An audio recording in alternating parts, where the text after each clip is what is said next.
اللہ قرآن کے 30ویں پارے میں فرماتا ہے ان جہنم کانت مرصادا، جہنم گھات لگا کر کے بیٹھی ہے، انتظار میں بیٹھی ہے، پرتیکشا کر رہی ہے، ویٹنگ کر رہی ہے، کس کا؟ للطاغین مآبا، جہنم ان لوگوں کا ٹھکانہ ہے جو اللہ کو ناراض کرنے والے ہیں، جو اللہ کے نافرمان ہیں، جو اللہ کے قانون کو توڑنے والے ہیں، جو اللہ کو ناراض کرنے والا کام کرتے ہیں۔ لابثین فیہا احقابا، اور جہنم کے اندر جو جائے گا وہ بہت لمبے پیریڈ تک اس میں رہے گا۔ اگر کافر ہے، اگر مشرک ہے تو ہمیشہ رہے گا، اگر مسلمان ہے اور گنہگار ہے اپنے گناہ کی سزا جھیل کر کے نکلے گا۔ لابثین فیہا احقابا، وہ جہنم میں بہت لمبے ٹائم تک رہے گا۔ لا یذوقون فیہا بردا ولا شرابا، جب گرمی لگتی ہے تو انسان سب سے پہلے ٹھنڈک تلاش کرتا ہے۔ آپ دھوپ میں نکلتے ہیں نا تو آپ ایسی جگہ تلاش کرتے ہیں جہاں آپ کو سایہ ملے۔ جب کڑی دھوپ نکلی ہو اور آپ گھر کے باہر نکلتے ہیں تو آپ اپنے سر کے اوپر گمچھا اور اپنے سر کے اوپر چادر اور رومال لگا لیتے ہیں کہ مجھے دھوپ نہ لگے۔ جہنمیوں کو جب جہنم کی آگ ان کو گرمائے گی اور جہنم کی آگ سے ان کو تکلیف ہوگی تو ان کو ٹھنڈک چاہیے، لیکن اللہ کہہ رہا ہے لا یذوقون فیہا بردا ولا شرابا، ان کو جہنم میں نہ تو ٹھنڈک ملے گی اور جب پیاس لگے گی نہ تو ان کو پانی ملے گا، الا حمیما وغساقا، جب انہیں پیاس لگے گی اللہ کھولتا ہوا پانی ان کو دے گا اور پیپ اور مواد ان کو دیا جائے گا، یہی ان کا کھانا ہوگا، یہی ان کا پانی ہوگا، نہ ان کو ٹھنڈک ملے گی نہ ان کے حلق کی پیاس کو بجھانے کے لیے پانی ملے گا۔ اللہ، جہنم کتنی گہری ہوگی۔ ایک مرتبہ اللہ کے نبی صحابہ کے ساتھ جا رہے تھے، صحیح مسلم کے الفاظ ہیں، اچانک آپ نے ایک زوردار آواز سنی، آپ نے صحابہ سے پوچھا اے میرے صحابہ یہ آواز کیسی آ رہی ہے، کیا تمہیں معلوم ہے؟ صحابہ نے کہا نہیں اللہ کے نبی ہمیں نہیں معلوم، اللہ زیادہ جانتا، اس کے رسول زیادہ جانتے ہیں۔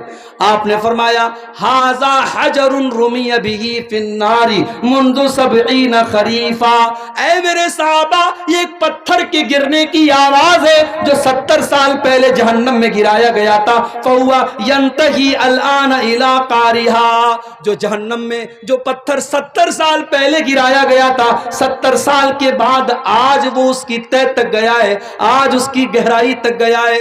جہنم اتنی گہری ہے، جہنم کی آگ کیسی ہوگی؟ دنیا کی آگ تو ہم جانتے ہیں، ہم نے دیکھا ہے، بھوپال میں ایک بہت بڑا کانڈ ہوا تھا، گیس کانڈ، لوگ جل کے مر گئے تھے، گیس کے اثر سے ان کی باڈی جو ہے وہ بالکل ایسی ہوگی جیسے کوئی آگ میں جل گیا ہو۔ آج بھی دنیا میں کہیں آگ لگتی ہے، کوئی جل کے مر جائے، ہم اس کی ڈیڈ باڈی دیکھتے ہیں، پوری چمڑی جل جاتی ہے، تو کمزور دل اور دماغ کا آدمی جلے ہوئے آدمی کی لاش نہیں دیکھ سکتا۔ دنیا کی لاش، دنیا میں انسان اگر آگ میں جل جائے ہم اس کی لاش کو نہیں دیکھ سکتے۔ میرے پیارے ساتھیو، جہنم کی آگ کیسی ہوگی؟ جہنم کی آگ پیٹرول سے نہ جلے گی، جہنم کی آگ ڈیزل سے نہ جلے گی، جہنم کی آگ کیروسین سے نہ جلے گی، جہنم کی آگ کوئلے سے نہ جلے گی۔ اللہ فرماتا ہے یا ایھا الذین آمنوا قوا انفسکم واہلیکم نارا، اے ایمان والو اپنے آپ کو اور اپنے پریوار کو، اپنے بال بچوں کو تم جہنم کی آگ سے بچاؤ۔ وقودھا الناس والحجارہ، جس کا ایندھن انسان اور پتھر ہوں گے۔ جہنم کی آگ انسانوں سے جلے گی، جہنم کی آگ پتھروں سے جلے گی۔ علامہ ابن کثیر لکھتے ہیں کہ جہنم کی آگ نارمل پتھر سے نہیں جلے گی، ایک اسپیشل پتھر آتا ہے جس کو گندھک کا پتھر بولتے ہیں۔ گندھک کا پتھر کیسا ہوتا ہے؟ اس میں آگ اور زیادہ بھڑکتی ہے۔ جہنم کی آگ انسانوں سے جلے گی اور گندھک کے پتھروں سے جلے گی۔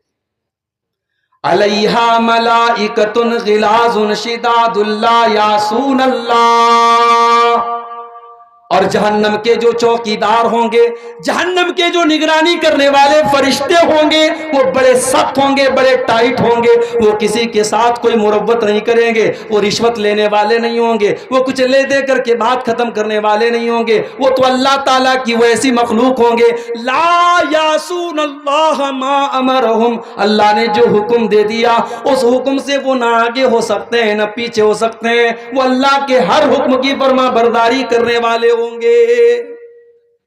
یہ ہوگی جہنم۔ اندازہ لگاؤ میرے بھائیوں، دنیا کی آگ پیٹرول اور ڈیزل سے جلتی ہے، کوئلے سے جلتی ہے، جہنم کی آگ انسانوں سے جلے گی، پتھروں سے جلے گی۔ اور سنیے، اللہ کے پیارے نبی فرماتے ہیں نارکم جزء من 70 جزءا من نار جہنم، اے لوگو تم دنیا میں جو آگ جلاتے ہو، دنیا کی آگ جہنم کی آگ کے اگر 70 حصے کر دیے جائیں تو 70 حصوں میں سے ایک حصہ دنیا کی آگ ہے، یعنی جہنم کی آگ دنیا کی آگ سے 70 گنا زیادہ خطرناک ہے۔ صحابہ نے کہا اللہ کے نبی ان کانت لکافیتن، ارے جلانے کے لیے تو دنیا کی آگ کافی تھی، اے اللہ کے نبی یہ جہنم کی آگ اتنی خطرناک کیوں ہے؟ آپ نے فرمایا انہا فضلت علیہا ب69 جزا، جہنم کی آگ دنیا کی آگ سے 69 گنا زیادہ خطرناک ہوگی۔ اللہ اکبر، یہ جہنم کی آگ ہوگی میرے بھائی۔ اور جب جہنم کی آگ میں کسی کو جلائے گا اللہ تعالی تو دنیا میں کیا ہوتا ہے؟ ایک بار آدمی جل گیا، مر گیا، کام ختم۔ جہنم میں ایسا نہیں ہوگا۔ ان الذین کفروا بآیاتنا سوف نصلیہم نارا، جنہوں نے ہماری آیتوں کا انکار کیا ہم ان کو جہنم کی آگ میں ڈالیں گے۔ کلما نضجت جلودہم بدلناہم جلودا غیرہا، جب ایک بار ان کے بدن کا چمڑی، ان کے بدن کی چمڑی جل جائے گی، ان کے بدن کی کھال جل جائے گی، ہم ان کے بدن کے اوپر دوسری چمڑی چڑھا دیں گے، لیذوقوا العذاب، تاکہ بار بار اس آگ میں جلنے کی تکلیف کو محسوس کریں۔ انہوں نے بار بار اللہ کو ناراض کیا تھا، انہوں نے بار بار گناہ کیا تھا، انہوں نے بار بار اللہ تعالیٰ کو ناراض کرنے والا کام کیا تھا، ہم جہنم میں بار بار ان کو تڑپائیں گے، بار بار ان کو جلنے کی تکلیف دیں گے۔ یہ ہوگی جہنم۔ جہنمیوں کو بھوک لگے گی۔ کیا جہنم میں کوئی پھل ملے گا، کوئی فروٹ ملے گا؟ ہاں ملے گا، ایک اسپیشل پھل ملے گا جہنمیوں کو۔ یہ پھل کہاں پیدا ہوتا ہے؟ دنیا میں کہیں نہیں پیدا ہوتا۔ یہ پھل دنیا میں کہیں پیدا نہیں ہوتا، یہ پھل نکلے گا تو جہنم میں نکلے گا۔ انہا شجرۃ تخرج فی اصل الجحیم، یہ زقوم نام کا ایک پھل ہوگا جو جہنم کے اندر نکلتا ہے۔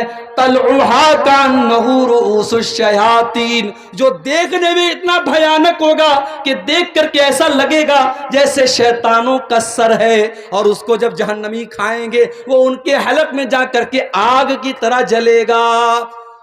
اللہ فرماتا ہے فَمَالِئُونَ مِنْهَا الْبُطُونَ، جہنمیوں کو اسی زقوم کے درخت کو کھلایا جائے گا، اسی کے پھل کو وہ کھائیں گے، اسی سے اپنا پیٹ بھریں گے۔ ثُمَّ إِنَّ لَهُمْ عَلَيْهَا لَشَوْبًا مِّنْ حَمِيمٍ، اور وہ کڑوا کسیلا، وہ ان کے حلق میں گرم کرنے والا پھل جب وہ کھائیں گے اس کے اوپر سے کھولتا ہوا پانی ان کو پلایا جائے گا۔ یہ جہنمیوں کا کھانا ہوگا۔ پانی کیسا ہوگا؟ وَيُسْقَى مِن مَّاءٍ صَدِيدٍ، ان کو پیپ اور مواد پلایا جائے گا۔ وہ پیپ اور مواد ہمارے بدن میں کہیں اگر زخم ہو جائے اور پیپ آ جائے، مواد آ جائے، ہم ڈاکٹر کے پاس جاتے ہیں اور جب تک وہ مواد ہمارے بدن سے نکل نہ جائے ہمیں چین نہیں ملتا ہے۔ وہ اتنا گھناؤنا ہوتا ہے، وہ اتنا بدبودار ہوتا ہے، وہ اتنا گندا ہوتا ہے، ہم اسے دیکھنا بھی گوارا نہیں کرتے۔ جہنمیوں کو پیپ و مواد پلایا جائے گا، وہ پیاس کے مارے تڑپ رہے ہوں گے، یتجرعہ ولا یکاد یسیغہ، اتنی زیادہ پیاس لگی ہوگی کہ وہ پیپ اور مواد وہ تھوڑا کر کے اپنے حلق کے نیچے اتاریں گے، لیکن اپنے اتنا کڑوا ہوگا، اتنا بدبودار ہوگا، اس کو حلق کے نیچے اتار بھی نہیں پائیں گے۔ وَيَأْتِيهِ الْمَوْتُ مِنْ كُلِّ مَكَانٍ، اور موت جہنمیوں کے پاس ہر طرف سے آئے گی۔ وَمَا هُوَ بِمَيِّتٍ، مگر جہنمی مرے گا نہیں۔ موت نہیں آئے گی جہنم میں۔ دنیا میں مجرم کو عمر پھانسی کی سزا ہو گئی، مر گیا مجرم، جہنم میں پھانسی کی سزا نہیں ہوگی، جہنم میں موت نہیں آئے گی۔ کیوں؟ کیونکہ جب جنتی جنت میں جائیں گے اور جہنمی جہنم میں جائیں گے، اللہ کے پیارے نبی فرماتے ہیں صلی اللہ علیہ وسلم کہ موت کو ایک دمبا کی شکل میں، ایک میڑھا کی شکل میں لایا جائے گا اور آواز دی جائے گی، اے جنتیوں پہچان لو اس کو، یہ موت ہے، اے جہنمیوں پہچان لو اس کو، یہ موت ہے۔ فَيُذْبَحُ، اور موت کو ذبح کر دیا جائے گا، موت کے گلے پر چھری پھیر دی جائے گی، موت کو موت آ جائے گی، موت ختم۔ اس کے بعد آواز دی جائے گی، یا اہل الجنت خلود لا موت، اے جنتیوں اب جنت میں ہمیشہ رہنا ہے، اب موت آنے والی نہیں ہے۔ یا اہل النار خلود لا موت، اے جہنمیوں اب جہنم میں ہمیشہ رہنا ہے، اب موت آنے والی نہیں ہے۔ یعنی یہ سوچئے میرے بھائی، یہ ایک وقت ایسا آتا ہے نا، انسان جب تکلیف میں ہوتا ہے تو سوچتا ہے یار موت آ جائے تو سکون مل جائے، جہنمیوں کو وہ سکون بھی نہیں ملے گا، موت نہیں آئے گی ان کو۔ قرآن کریم میں اللہ فرماتا ہے وَنَادَوْا يَا مَالِكُ لِيَقْضِيَ عَلَيْنَا رَبُّكَ قَالَ إِنَّكُمْ مَاكِثُونَ۔ جہنمی جب اللہ کے عذاب سے پریشان ہو جائیں گے تو جہنم کے داروغہ سے کہیں گے، جہنم کے داروغہ کا نام کیا ہوگا؟ مالک۔ جنت کے داروغہ کا نام رضوان اور جہنم کے داروغہ کا نام مالک۔ یہ یاد کر لیجیے، جنرل نالج کی بات بتا رہا ہوں۔ تو جہنمی کہیں گے کہ اے مالک، اے جہنم کے داروغہ، لیقضی علینا ربک، اپنے رب سے کہہ دے ہمارا فیصلہ کر دے۔ قال انکم ماکثون، اللہ فرمائے گا اے فرشتوں بتا دو، ان جہنمیوں کو بتا دو تمہیں موت آنے والی نہیں ہے، تمہیں جہنم میں ہمیشہ رہنا ہے۔ یہ ہوگی جہنم، کھانا یہ ہوگا، پانی یہ ہوگا۔ دنیا کی جیل میں ہم دیکھتے ہیں، جیل میں جو قیدی ہوتے ہیں ان کا کپڑا الگ ہوتا ہے۔ جہنم بھی تو ایک جیل ہے اللہ تعالیٰ کی، جہنم کے قیدیوں کی سزا کیا، ان کا کپڑا کیسا ہوگا، ان کی ڈریس کیسی ہوگی۔ اللہ نے فرمایا فَالَّذِينَ كَفَرُوا قُطِّعَتْ لَهُمْ ثِيَابٌ مِّن نَّارٍ، ان کافروں کے لیے، ان جہنمیوں کے لیے آگ کے کپڑے کاٹے جائیں گے۔ اے اللہ ہم نے کاٹن کے کپڑے دیکھے، ہم نے سوتی کپڑے دیکھے، ہم نے اون کے کپڑے دیکھے، ہم نے آج تک آگ کا کپڑا نہ دیکھا۔ اللہ فرماتا ہے میرے بندو جہنم بڑی عجیب و غریب جگہ ہوگی۔ فَالَّذِينَ كَفَرُوا قُطِّعَتْ لَهُمْ ثِيَابٌ مِّن نَّارٍ، ہم جہنمیوں کو آگ کا کپڑا پہنائیں گے۔ اللہ آگ کا کپڑا۔ اچھا بچھونا کیسا ہوگا؟ بھئی دنیا کی جیل میں کچھ نہ کچھ تو بچھانے کے لیے ہوتا ہے، چٹائی ہی صحیح، دری ہی صحیح، ٹاٹ ہی صحیح۔ جہنم کا بچھونا کیا ہوگا، جہنم کا اوڑھنا کیا ہوگا؟ فرمایا لَهُم مِّن جَهَنَّمَ مِہَادٌ وَمِن فَوْقِهِمْ غَوَاشٍ، جہنمیوں کو جہنم کی آگ کا بچھونا دیا جائے گا اور جہنم کی آگ کا اوڑھنا دیا جائے گا۔ اوڑھنا بھی آگ کا، بچھونا بھی آگ کا اور کپڑا بھی آگ کا۔ میرے پیارے ساتھیوں ہم امیجن نہیں کر سکتے، ہم تصور نہیں کر سکتے، ہم سوچ نہیں سکتے کہ جہنم میں کتنی اذیت اور کتنی تکلیف ہوگی۔ آج کتنے پتھر دل ہو گئے ہم، جہنم کی باتیں ہم سنتے رہتے ہیں، جہنم کے بارے میں قرآن کی آیتیں پڑھتے رہتے ہیں، سنتے رہتے ہیں، ہمارے دل کے اوپر کوئی اثر نہیں ہوتا ہے۔ اللہ کے نبی فرماتے ہیں لَوْ تَعْلَمُونَ مَا عَالَمْ، جتنا میں جانتا ہوں اگر اتنا تم جان لوگے، لَضَحِكْتُمْ قَلِيلًا وَلَبَكَيْتُمْ كَثِيرًا، تمہیں ہنسی آنا بند ہو جائے گی، تمہارے چہرے پر مسکراہٹ آنا بند ہو جائے گی، تم بہت زیادہ رونے لگو گے۔ اگر تم واقعی میں جہنم کو دیکھ لو، جو میں نے دیکھا ہے، جو میں جانتا ہوں، اگر تم جان جاؤ تو تمہاری ہنسی بند ہو جائے گی اور تم بہت زیادہ رونے لگو گے۔ اگر حقیقت میں جہنم کے عذاب کو ہمیں دکھا دیا جائے تو میرے بھائیوں ہماری ہنسی بند ہو جائے گی۔ مگر ہائے افسوس، اس جہنم سے بچنے کے لیے آج ہم کیا کر رہے ہیں؟ دنیا کی تکلیف سے بچنے کے لیے تو بہت کچھ کر رہے ہیں، ملک کے حالات خراب ہیں، ہم 20 سال آگے کی پلاننگ کر رہے ہیں، ارے کیا ہوگا ہمارے ساتھ؟ ہم تو بارڈر کے قریب رہ رہے ہیں، یہاں تو بہت سارے مسئلے ہیں، ہمارا برتھ سرٹیفکیٹ بنا کہ نہیں بنا، ہمارا فلاں آئی ڈی صحیح ہے کہ نہیں، آدھار صحیح ہے کہ نہیں. ہم تو بڑے اپنے مستقبل کو لے کر کے ہم فکر مند رہتے ہیں نا. ہمارے بچوں کا کیا ہوگا، ہمارا فیوچر کیا ہوگا. اس جہنم کی آگ سے اپنے آپ کو اور اپنے پریوار کو بچانے کے لیے ہم کیا کر رہے ہیں میرے بھائی؟ اس پر بھی ذرا سینے پر ہاتھ رکھ کے سوچو. آج کی تقریر میں میں کچھ ایسے اعمال آپ کو بتانے جا رہا ہوں جو جہنم میں لے کر کے جانے والے ہیں. مقصد کیا ہے؟ مقصد یہ ہے کہ یہ خطرے کی چیزیں ہیں. اگر ہمیں یہ پتہ لگ گیا کہ یہ خطرے کی چیز ہے تو ہمیں اوائڈ کرنا، ہمیں بچنا ہے، ہمیں اس چیز سے بچنا ہے جو ہمیں جہنم میں لے کے جا رہی ہے. اس لیے کہ جو چیز ہمیں جہنم میں لے کے جا رہی ہے اس سے بچیں گے تبھی ہم جنت میں جا سکتے ہیں. تو آئیے چند چیزیں دیکھتے ہیں جو ہمیں جہنم میں لے کر کے جاتی ہیں. چیزیں تو بہت ساری ہیں، ہم کچھ لمیٹیڈ چیزیں، کچھ سیمت چیزیں آپ کے سامنے بیان کریں گے جو ہمیں جہنم میں لے کر کے جانے والی. نمبر 1، جہنم میں لے کر کے جانے والی پہلی چیز، سب سے خطرناک چیز، جو اللہ تعالیٰ کے یہاں معاف ہونے والا گناہ نہیں ہے، جو اللہ تعالیٰ کے نزدیک ناقابل معافی گناہ ہے. وہ کون سا گناہ ہے؟ وہ شرک ہے. اللہ کی عبادت میں کسی اور کو شریک کرنا. جو کام اللہ تعالیٰ کے لیے جائز ہے وہ کام کسی اور کے لیے کرنا. اللہ کے علاوہ کسی اور کے آگے سر جھکانا، اللہ کے علاوہ کسی اور کے آگے ہاتھ پھیلانا، اللہ کے علاوہ کسی اور سے مراد مانگنا، یہ شرک ہے میرے پیارے ساتھیوں. اور اللہ فرماتا ہے انہ من یشرک باللہ، انہ من یشرک باللہ فقد حرم اللہ علیہ الجنہ ومأواہ النار وما للظالمین من انصار. جو شرک کر کے آئے گا، جو دنیا میں شرک کر کے میرے پاس آئے گا، ہم اس کو جنت میں جگہ نہیں دیں گے. جنت ایسے آدمی کے لیے حرام ہے، ہم نے اس کا ٹھکانہ جہنم بنا کے رکھا ہے جس نے دنیا میں شرک کیا ہوگا. سب سے خطرناک گناہ شرک ہے میرے بھائی. ایک ہفتہ پہلے کی بات ہے، بارسوئی کا علاقہ آپ کی کشن گنج سے بہت قریب ہے. بارسوئی سے مجھے پاکڑ جانا تھا، ٹرین چھوٹ گئی. اچانک آنن فانن ایک ٹیکسی والے سے بات کیا کہ بھائی چلو مجھے پاکڑ لے کے چلو، جمعہ پڑھانا ہے. ٹیکسی کا جو مالک تھا اس نے کہا ٹھیک ہے میں لے کے چلوں گا. اس کا نام غلام مصطفیٰ. راستے پر اس نے اپنے کار کے آڈیو سسٹم میں خواجہ صاحب کی قوالیاں مجھ کو سناتا راستے بھر. میں نے کہا بھائی لگتا ہے تم خواجہ صاحب کے بڑے پکے فین ہو، بڑے پکے بھکت ہو. اس نے کہا میں ہر سال 2 مرتبہ اجمیر جاتا ہوں. میں نے کہا بھائی تم بارسوئی میں کیوں رہتے ہو، تم نے اجمیر میں تم گھر کیوں نہیں بنا لیتے؟ بولا ہاں دور ہوں اس لیے محبت زیادہ ہے، قریب ہو جاؤں گا تو پھر محبت کم ہو جائے گی. میں نے کہا حج کتنی بار کیا، عمرہ کتنی بار کیا؟ بولا ابھی تک نہیں کیا ہوں، دعا کیجیے، اجمیر ہر سال جاتا ہوں. یہ آج آپ کے بہار کے بہت قریب میں آپ کا علاقہ ہے بارسوئی، وہاں کے ایک مسلمان کا حال میں آپ کو بتا رہا ہوں. اس جیسے کروڑوں مسلمان آج ہمارے ملک میں آپ کو مل جائے.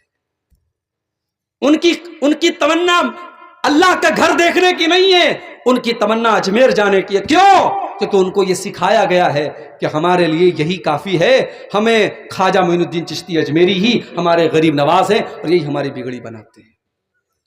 میرے پیارے ساتھیوں، یہ شرک ہے اور شرک اتنا خطرناک گناہ ہے. اللہ قرآن میں 18 نبیوں کا تذکرہ فرماتا ہے اور 18 نبیوں کا ذکر کر کے فرماتا ہے وَلَوْ أَشْرَكُوا لَحَبِطَ عَنْهُمْ مَا كَانُوا يَعْمَلُونَ. ہمارے 18 نبی بھی اگر شرک کر دیتے تو ان کی بھی نیکیاں برباد ہو جاتی، ان کے بھی عمل برباد ہو جاتے. اللہ سورہ زمر میں اپنے نبی سے فرماتا ہے وَلَقَدْ أُوحِيَ إِلَيْكَ وَإِلَى الَّذِينَ مِن قَبْلِكَ لَئِنْ أَشْرَكْتَ لَيَحْبَطَنَّ عَمَلُكَ وَلَتَكُونَنَّ مِنَ الْخَاسِرِينَ. اے نبی اگر آپ نے بھی شرک کر دیا تو آپ بھی برباد ہو جائیں گے اور آپ کی نیکیاں بھی برباد ہو جائیں گی. شرک کرنے والا حج کرتا رہے، عمرہ کرتا رہے، نماز پڑھتا رہے، زکات دیتا رہے، دان خیرات کرتا رہے، اس کی نیکی کا اللہ کیا کوئی مطلب نہیں ہے جب تک وہ شرک سے توبہ نہ کرے. اور اگر اسی شرک کی حالت میں مر گیا تو اس کی ہم جنازے کی نماز نہیں پڑھ سکتے، اس کی مغفرت کی دعا نہیں کر سکتے. ہم میرے بھائی اتنا خطرناک گناہ ہے اللہ کے نزدیک. تو یہ پہلی چیز ہے جو ہمیں جہنم میں لے کے جاتی ہے. اور یہاں ایک بات اور نوٹ کر لیجیے، ابھی ربیع الاول کا مہینہ گزرا، ہمارے بہت سارے بھائیوں نے نعرہ لگایا سرکار کا دامن پکڑ لیں گے، سرکار کی آمد مرحبا، سرکار کا دامن پکڑ لیں گے۔ قیامت کے دن اللہ کے نبی کا دامن بھی کسی مشرک کو نصیب نہیں ہوگا۔ اللہ کے نبی قیامت کے دن اپنی امت کی صفات کریں گے، اپنی امت کی سفارش کریں گے، مگر کان کھول کر کے سن لو، کسی مشرک کے لیے اللہ کے رسول سے سفارش نہیں کریں گے۔ حضرت ابو ہریرہ نے پوچھا اللہ کے نبی سے، اے اللہ کے رسول، من اسعد الناس بشفاعتک یوم القیامہ، قیامت کے دن وہ کون سا خوش نصیب ہوگا جس کی آپ شفاعت فرمائیں گے؟ اللہ کے نبی نے فرمایا، اے ابو ہریرہ مجھے یقین تھا یہ سوال سب سے پہلے تم ہی کرو گے، لما رأیت من حرصک علی الحدیث، کیونکہ میں دیکھتا ہوں کہ تم میری حدیثوں کو سیکھنے کے بڑے حریص ہو، تمہارے اندر اللہ کے رسول کی حدیثوں کو سیکھنے کی تڑپ ہے۔ آج اس پر بھی ہمیں غور کرنے کی ضرورت ہے۔ ہم اہل حدیث ہیں الحمدللہ، مگر یہ تڑپ ہمارے اندر ہے کہ نہیں؟ اللہ کے رسول کی حدیثوں کو سیکھنے کی تڑپ ہے کہ نہیں؟ ابھی ایک صاحب نے بتایا، مولوی صاحب ہمارے یہاں کفن کے کپڑے میں بڑا مسئلہ ہوتا ہے، عورت کا کفن ہے تو 5 کپڑے، مرد کا کفن ہو تو 3 کپڑے۔ دلیل کیا ہے؟ دلیل یہ ہے کہ ہوتا چلا ہے۔ علامہ البانی رحمت اللہ علیہ کی بڑی مشہور کتاب ہے احکام الجنائز، انہوں نے لکھا ہے کوئی دلیل موجود نہیں ہے کہ عورت کے کفن میں 5 کپڑے ہوں۔ حدیثوں میں جہاں بھی کفن کا ذکر ہے 3 چادر کا ذکر ہے، جس میں کوئی قمیص نہیں ہوتی تھی۔ اللہ کے رسول کے کفن میں بھی 3 کپڑے، آپ کی بیٹیوں کے کفن میں بھی 3 کپڑے، اس لیے عورت کے کفن میں بھی 3 ہی کپڑے ہونے چاہیے۔ علامہ البانی نے یہی فتویٰ لکھا ہے اور یہی دلیل کے اعتبار سے مضبوط بات ہے۔ ہمارے یہاں بہت سارے مسئلے ہیں، کئی جگہوں پر بنگال اور جھارکھنڈ میں 2 اذان ہو رہی ہے جمعہ کے دن، اہل حدیث کی مسجد ہے، جمعہ کے دن 2 اذان ہو رہی ہے۔ میں نے پوچھا بھائی یہ 2 اذان کیوں ہو رہی ہے؟ کہا وہ پرانے علماء کا فتویٰ رہا ہے اور اسی پر عمل چلا رہا ہے۔ اگر پرانے علماء کے فتوے پر چلنے کا نام اہل حدیثیت ہے تو میرے بھائی پھر ہمارے حنفی بھائی کون سا غلط کام کرتے ہیں؟ وہ تو ہم سے بھی پرانے علماء کے فتوے پر چلتے ہیں، امام ابو حنیفہ کے فتوے پر چلتے ہیں۔ اہل حدیث وہ ہے جو حدیث کو کے آنے کے بعد اور حدیث کو سننے کے بعد اپنا سر جھکا دے۔ اللہ نے قرآن میں مومن کی نشانی بتائی ہے، انما کان قول المؤمنین اذا دعوا الی اللہ ورسولہ لیحکم بینہم ان یقولوا سمعنا واطعنا۔ مومن کا کام تو یہ ہے جب اللہ کا فیصلہ آ جائے، جب رسول کا فیصلہ آ جائے تو مومن کی زبان سے بس ایک ہی جملہ نکلنا چاہیے، ہم نے سن لیا اور مان لیا۔ بھئی آمین زور سے بولنا کون سے کمال کی بات ہے؟ سینے پر ہاتھ باندھنا کون سے کمال کی بات ہے؟ رفع یدین کرنا کون سے کمال کی بات ہے؟ کمال کی بات یہ ہے کہ اللہ کے رسول کی حدیثوں سے ہمیں محبت ہو جائے، اللہ کے رسول کی حدیث سے ہمارا اوڑھنا بچھونا ہو جائے۔ اللہ کے نبی نے کہا ابو ہریرہ مجھے یقین تھا یہ سوال تم ہی کرو گے کیونکہ تمہارے اندر حدیث کو سیکھنے کی طلب موجود ہے۔ اے ابو ہریرہ، اسعد الناس بشفاعتی یوم القیامہ، قیامت کے دن وہ خوش نصیب انسان جس کی میں شفاعت کروں گا وہ کون ہوگا؟ من قال لا الہ الا اللہ خالصا من قبل نفسہ، جو دل سے لا الہ الا اللہ پڑھے گا، جو توحید پر قائم رہے گا، جو توحید پر زندہ رہے گا اور توحید پر اس کا خاتمہ ہوگا، میں اس کی شفاعت کروں گا، میں کسی مشرک کی شفاعت نہیں کروں گا۔ تو شرک کرنے والا کان کھول کر کے سن لے، سرکار کا دامن اسے نصیب ہونے والا نہیں ہے۔ اور آگے بڑھیے، جہنم میں لے کر کے جانے والا دوسرا عمل کفر کرنا۔ شرک الگ ہے، کفر الگ ہے۔ شرک یہ ہے کہ اللہ کی عبادت میں کسی کو شریک کیا جائے، اور کفر یہ ہے کہ جن باتوں پر ایمان لانا ضروری ہے ان میں سے کسی بات کا انکار کر دیا جائے۔ کوئی اللہ کو نہ مانے، کوئی رسول کو نہ مانے، کوئی اللہ کی کتابوں کو نہ مانے، کوئی تقدیر کو نہ مانے، کوئی قیامت کے دن کو نہ مانے، وہ کافر ہے، اور کافر کا ٹھکانہ بھی جہنم میں۔ اگر کافر اپنے کفر کی حالت میں مر گیا تو اللہ کہتا ہم اس کی توبہ قبول نہیں کریں گے۔ وَلَيْسَتِ التَّوْبَةُ لِلَّذِينَ يَعْمَلُونَ السَّيِّئَاتِ، میرے بندو ہم ان کی توبہ کو قبول نہیں کریں گے جو گناہ پر گناہ کرتے رہتے ہیں۔ حَتَّى إِذَا حَضَرَ أَحَدَهُمُ الْمَوْتُ، جب موت کا ٹائم آتا ہے، قَالَ إِنِّي تُبْتُ الْآنَ، تو کہتا ہے کہ اب میں توبہ کر رہا ہوں۔ وَلَلَّذِينَ يَمُوتُونَ وَهُمْ كُفَّارٌ، اور جو کفر کی حالت میں مر جائے، جس کا خاتمہ کافر کی حالت میں ہو جائے، ہم اس کی توبہ بھی قبول نہیں کریں گے۔ اس کا ٹھکانہ جہنم میں.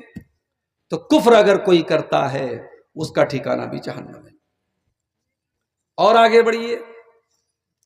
تیسری چیز، اللہ کا، اس کے رسول کا، اس کی شریعت کا، اس کی کتاب کا اور دین کا مذاق اڑانے والا بھی جہنم میں جائے گا.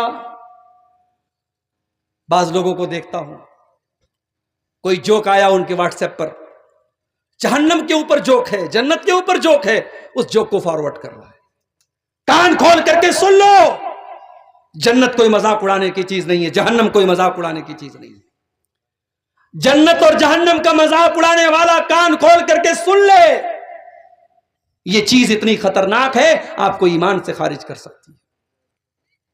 نبی کے دور میں کچھ منافق لوگ تھے، انہوں نے مذاق اڑایا اللہ کا، مذاق اڑایا رسول کا. اللہ نے فرمایا قل اب اللہ وآیاتہ ورسولہ کنتم تستہزئون. اے نبی آپ فرما دیجئے، کیا تم اللہ کا مذاق اڑاتے ہو؟ کیا تم اللہ کی آیتوں کا مذاق اڑاتے ہو؟ کیا تم اللہ کے رسول کا مذاق اڑاتے ہو؟ لا تعتذروا قد کفرتم بعد ایمانکم. خبردار، اپنے مذاق اڑانے کا کوئی بہانہ پیش نہ کرو، کوئی عذر پیش نہ کرو. تم نے جب اللہ کا مذاق اڑایا، تم نے نبی کا مذاق اڑایا، تم نے اللہ کی آیتوں کا مذاق اڑایا تو تم کافر ہو گئے، کافر ہو گئے، تم ایمان سے نکل گئے. میرے پیارے ساتھیوں، اللہ اور اس کے نبی کا مذاق اڑانا یہ بھی انسان کو جہنم میں لے کے جاتا ہے. اور آگے بڑھیے. سود کھانا، بیاج کھانا، یہ بھی جہنم میں لے کر کے جانے والا عمل ہے.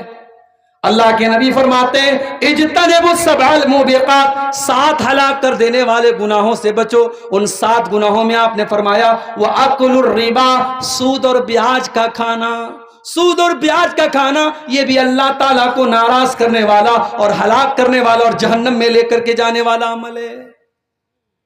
شیخ صاحب، بینک میں اکاؤنٹ تو ہم سب نے کھولا ہے، اور بینک میں ہر 4 مہینے پہ 3 مہینے پہ بینک کی پاس بک پہ لکھا رہتا ہے 1000 روپے پہ اتنا انٹرسٹ آپ کو ملا، 1 لاکھ میں اتنا انٹرسٹ ملا. انٹرسٹ تو مل رہا ہے، بیاج تو مل رہا ہے، اس کا کیا کریں؟ کچھ علماء نے فتویٰ دیا بینک کے اکاؤنٹ میں پیسہ آیا بیاج کا، اس سے لیٹرین بنوا لو، اس سے راستہ بنوا لو، مسئلہ حل ہو جائے گا. مگر یہ فتویٰ صحیح نہیں ہے. بھائی لیٹرین بھی تو ہماری ضرورت کی چیز ہے، راستہ بھی تو ہماری ضرورت کی چیز ہے. جب بیاج کا پیسہ حرام ہے ہم اس سے راستہ نہیں بنوا سکتے، اس سے لیٹرین نہیں بنوا سکتے. کچھ علماء نے کہا اس پیسے کو چھوڑ دو اکاؤنٹ میں، ہم نے 1 لاکھ جمع کیا، ہمارا 1 لاکھ روپیہ، ہمارا جو مول دھن ہے، جو اصل رقم ہے وہ ہمارا ہے، باقی جو انٹرسٹ آ رہا ہے آنے دو، وہ ہمارا پیسہ ہے نہیں تو ہم اس کے بارے میں سوچے ہی کیوں. مگر یہ چیز اتنی آسان تو نہیں ہے. ہم نے بینک میں 1 لاکھ جمع کیا، 1 سال کے بعد ہمارے اکاؤنٹ میں 1,05,000 ہے، ہم آنکھ موت لے کہ بھائی 5,000 ہمارا نہیں ہے. یہ تو پاسبل نہیں ہے. ہمارے اکاؤنٹ میں ہے پیسہ، ہم جب چاہے تب نکال سکتے ہیں، تو ہم یہ کہہ کر کے چھوڑ نہیں سکتے وہ پیسہ ہمارا نہیں ہے. اور اگر ہم بینک میں چھوڑے رہیں گے تو بینک اس سے اور پیسہ کمائے گا. بینک تو استعمال کر رہا ہے، بینک اس پر اور لوگوں کو لون دے رہا ہے، بیاج کما رہا ہے، تو ہمارے پیسے سے بیاج کما رہا ہے، تو اس پیسے کا ہم کیا کریں؟ اس بارے میں جو مناسب فتویٰ معلوم ہوتا ہے وہ یہ ہے کہ اس پیسے کو ہم نکالیں گے، اپنے یوز میں نہیں لائیں گے. ہمارے لیے حرام ہے وہ پیسہ، بیاج کا پیسہ حرام ہے، مدرسے میں نہیں دیں گے حرام ہے، مسجد میں نہیں دیں گے حرام ہے. اس کو کسی غریب، چاہے مسلمان ہو چاہے غیر مسلم ہو، جو محتاج ہے، ضرورت مند ہے، دوا علاج کے لیے کسی کو ضرورت ہے، کوئی بے قصور جیل میں سڑ رہا ہے، اس کے کیس کے لیے ضرورت ہے، وہاں ہم وہ پیسہ دیں گے. اب اگر کسی کو یہ شک ہو رہا ہے جب بیاج کا پیسہ ہے ہم نہیں استعمال کر سکتے، اس کے لیے کیسے جائز ہو گیا؟ تو بھائی میں بتا رہا ہوں کیسے جائز ہو گیا. ایک آدمی غریب ہے، وہ لوگوں سے زکوٰۃ لیتا ہے. اس غریب آدمی نے عبدالغفار صاحب کو دعوت دی کہ مولانا میرے گھر پہ آپ کی ایک دن دعوت ہے. وہ غریب آدمی ہے، زکوٰۃ لیتا ہے، اس نے دعوت دی یا اس نے مجھے کوئی تحفہ دیا، وہ تحفہ میرے لیے جائز کہ ناجائز؟ جائز ہے. اس کے لیے زکوٰۃ ہے، میرے لیے زکوٰۃ نہیں ہے. ملکیت چینج ہو گئی تو اب وہ حکم نہیں رہا، اس کے لیے وہ زکوٰۃ تھی، میرے لیے وہ زکوٰۃ نہیں ہے، تو بیاج کی رقم ہمارے لیے بیاج تھی، ہم نے بطور مدد اس کو دے دیا، اس کے لیے استعمال کرنا حرام نہیں ہے، مگر ہاں یہاں یہ بات یاد رہے اس کے اوپر کوئی ثواب کی امید نہیں رکھنا چاہیے، اس پر نہ کوئی ثواب ملے گا، بس مقصد یہ کہ وہ پیسہ ویسٹ نہ ہو، وہ پیسہ ضائع نہ ہو، پیسہ استعمال ہو جائے۔ تو بیاج کا کھانا بہت بڑا گناہ ہے میرے بھائی، اور اللہ کے نبی نے تو یہاں تک فرمایا، صحیح مسلم کی حدیث ہے، لعن اللہ آکل الربا وموکلہ، بیاج کھانے والے پر اللہ کی لعنت، بیاج کھلانے والے پر اللہ کی لعنت، وکاتبہ، بیاج کی گواہی لکھنے والے پر، وشاہدہ، اور بیاج کی گواہی دینے والے پر اللہ کی لعنت ہو۔ اور آپ نے یہ بھی فرمایا سب برابر ہیں، بیاج کا لینے دینے والا دونوں برابر ہیں۔ ہمارے یہاں اتنے بے غیرت ہم ہو گئے، آج کتنے مسلمان ہیں بیاج پر دوسرے مسلمان بھائی کو قرضہ دیتے ہیں، چند پیسے کے لیے، چند ٹکے کے لیے اپنے مسلمان بھائی کو وہ بیاج پر پیسہ دیتے ہیں۔ یاد رکھو میرے بھائی، اتنا بڑا گناہ ہے یہ بیاج کھانا اور کمانا، اللہ نے قرآن میں اللہ اور اس کے رسول سے جنگ کرنے کے برابر اس کو قرار دیا ہے، اور حدیث میں اللہ کے نبی نے فرمایا کہ سود اور بیاج کے 70 سے زیادہ درجے ہیں، جس میں سب سے ہلکا درجہ یہ ہے کہ انسان اپنی سگی ماں کے ساتھ زنا کرے۔ اور آگے بڑھیے، جہنم میں لے کر کے جانے والا ایک عمل یتیم کا مال کھانا، یتیم کا مال کھانا یہ بھی جہنم میں لے کر کے جانے والا عمل ہے۔ اللہ نے فرمایا ان الذین یأکلون اموال الیتامی ظلما انما یأکلون فی بطونہم نارا، جو لوگ یتیم کا مال ناجائز طریقے سے کھا جاتے ہیں وہ اپنے پیٹ میں جہنم کی آگ بھر رہے ہیں، وَسَيَصْلَوْنَ سَعِيرًا، اور ان قریب وہ جہنم میں ڈالے جائیں گے۔ اچھا، یتیم کا مال کھانے والا حرام خور ہے، اور امام صاحب کا پیسہ کھانے والا، مسجد کے امام کی تنخواہ کتنی ہے آپ کے گاؤں میں؟ اگر آج پوچھا جائے، سروے کیا جائے تو شاید سر شرم سے جھک جائے گا۔ ابھی کانپور میں، اتر پردیش کے کانپور میں ایک گاؤں میں ایک مسجد کے امام نے خودکشی کر لی، سوسائڈ کر لیا۔ امام صاحب کے کمرے میں لوگ گئے، دروازہ کھولا تو سامنے پنکھے پر امام صاحب کی لاش لٹک رہی تھی۔ پتہ لگایا گیا کہ امام صاحب نے یہ قدم کیوں اٹھائے، وہ تو مولوی تھے، عالم تھے، ان کو کیا پتہ نہیں تھا کہ خودکشی کرنا حرام کام ہے؟ پتہ یہ چلا 5,000 روپیہ تنخواہ تھی امام صاحب کی، اور آج کے دور میں 5,000 کیا حیثیت رکھتا ہے میرے بھائی؟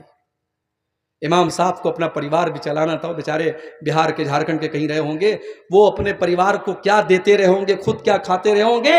معاشی تنگی اور آرتھک پریشانیوں کو دیکھ کر کے امام صاحب اس حد تک چلے گئے کہ انہوں نے خودکشی کر لی۔ میرے بھائیوں، اس امام کا خون کیا اس مسجد کے ذمہ داروں کی گردن پہ نہیں جائے گا؟ کل اللہ سوال نہیں کرے گا؟ تیری مسجد کا امام جو 5 ٹائم کی نماز تجھے پڑھاتا تھا، تیری مسجد پر جمعہ کا خطبہ دیتا تھا، تو اتنا کنگال اور اتنا غریب ہو گیا تو اپنی مسجد کے امام کو اتنی تنخواہ بھی نہ دے سکا کہ وہ اپنا جیون یاپن کر سکے، اپنے پریوار کا خرچہ چلا سکے۔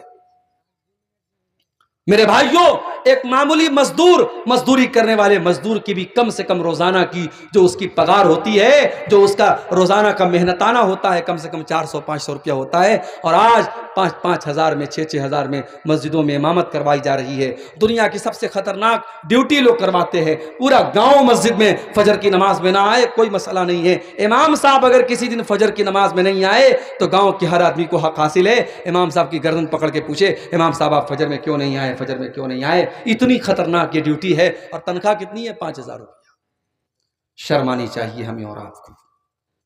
اور میں نے ایک مرتبہ تقریر میں یہ بھی کہا تھا کہ ہر آدمی چاہتا ہے اپنے پریوار کے ساتھ رہے، ہر بچہ چاہتا ہے اپنے باپ کے ساتھ رہے، ہر بیوی چاہتی ہے اپنے شوہر کے ساتھ رہے۔ یہ قوم اس قدر گر چکی ہے، اس نے اپنی مسجدوں کے اماموں کو اور اپنے مدرسے کے ٹیچروں کو ہمیشہ ان کی فیملی سے دور رکھا۔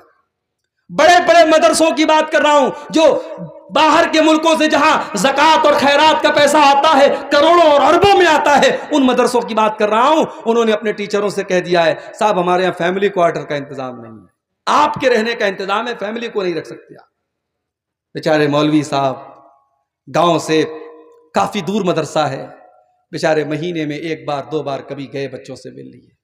باپ زندہ ہے، بچے باپ کے بغیر پل رہے ہیں، شوہر زندہ ہے، بیوی شوہر کے بغیر رہ رہی ہے۔ میرے بھائیوں، جس قوم نے اپنے عالموں کو جیتے جی ان کے بچوں کو یتیم بنا دیا، ان کی عورتوں کو بیوہ بنا دیا، اس قوم کو اللہ کا حساب دینا پڑے گا۔ تم نے اپنے عالموں پر یہ ظلم کیوں کیا ہے؟ ہر مسجد کے امام کے لیے فیملی کوارٹر کا انتظام ہونا چاہیے، ہر مدرسے کے ٹیچر کے لیے فیملی کوارٹر کا انتظام ہونا چاہیے۔ اگر یتیم کا مال کھانے والا حرام خور ہے اور یتیم کا مال کھانے والا جہنم میں جائے گا، اس عالم اور اس مولوی اور اس قرآن کے پڑھنے پڑھانے والے قاری اور حافظ کا حق مارنے والا بھی اپنے انجام کی خیر منائے، اس لیے کہ قرآن پڑھنے پڑھانے والا کوئی معمولی آدمی نہیں ہوتا۔ میرے پیارے ساتھیوں، خیرکم من تعلم القرآن وعلمہ، اللہ کے نبی فرماتے ہیں کہ تم میں سب سے بہترین انسان وہ ہے جو قرآن کو پڑھتا ہے اور قرآن کو پڑھاتا ہے۔